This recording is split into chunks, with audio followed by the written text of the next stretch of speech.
Assalomu alaykum qizlarjonlar, kuzatuvchilarim.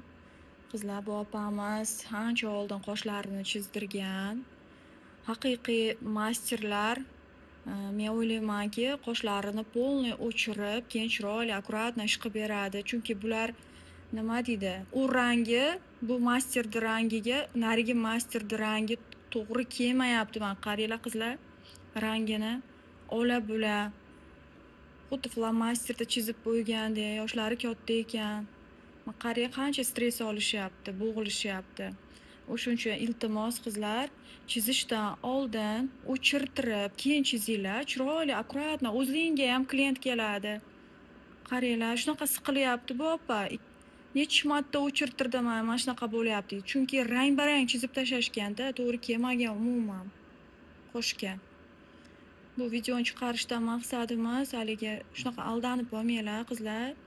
O'zing qiynalib yurasizlar. Arzonga 150 ming, 200 mingga chizdirasizlar, keyin 3-4 millionga o'chirtirasizlar qizlar.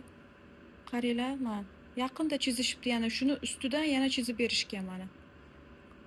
Umuman qoshga o'xshamaydi, chiroyli chizilmagan umuman.